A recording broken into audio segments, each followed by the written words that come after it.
From the 12 News Studios, this is EVB Live.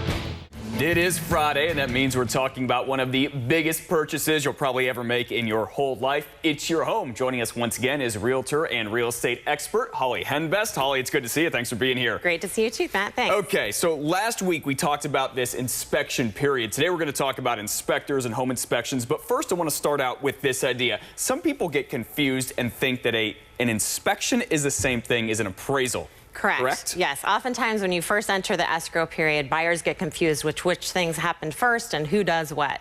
So just to be clear, an inspector is somebody that the buyer hires to investigate the house and ensure that it's in good working order. An appraiser is hired by their lender if they're getting a home loan to ensure that the lender agrees with the value of the home that you're paying for it.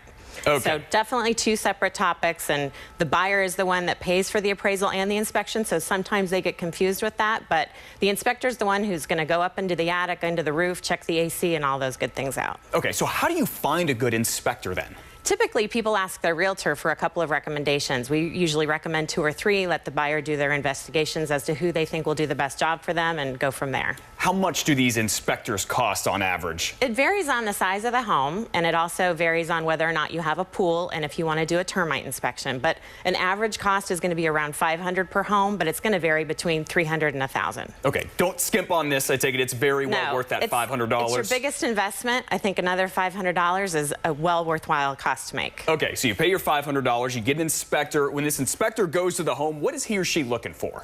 Well, the first thing you want to do is right when you get into escrow, try and get that scheduled as quickly as possible, because when the inspector goes, they're going to then tell you after the inspection if you need to have any follow-up specialty investigations done.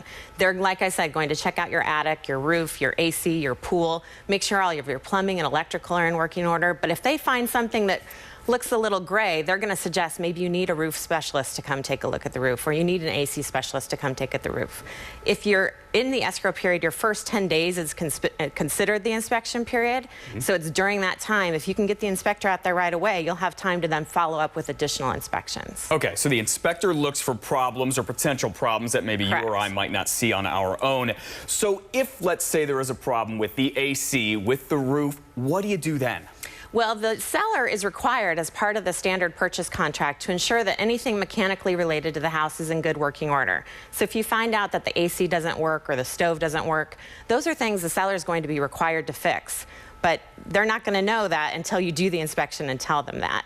Things that are more cosmetic become a negotiation. If there's a few roof tiles that are out of place, then that's something you might ask for, but it's not necessarily required. Okay, then there's this other idea of a home warranty too, maybe to take care of some future problems down the road. Exactly. Once you get the home, it's great if you can get the seller to pay for a home warranty as part of your negotiation. If not, then we highly recommend getting one, because then once you are in the home, I always say homes are living and breathing just like people, and things break. Even if they're working today, everybody's AC goes out one day. They didn't know the day before it was going to break. You just hope it's not in the middle of August or July here. Exactly. But when it does go, you don't know that you're going to want to have that $5,000 expense come out of nowhere. So if you have a home warranty for a small deductible fee, you can get that repaired. So the other thing is, if you didn't do the home inspection, you're going to be more hard-pressed to fight with the home warranty company to make sure they're going to want to cover it. Okay. Great advice as always. Thank you so much. Holly Henbest, appreciate it. Thank you.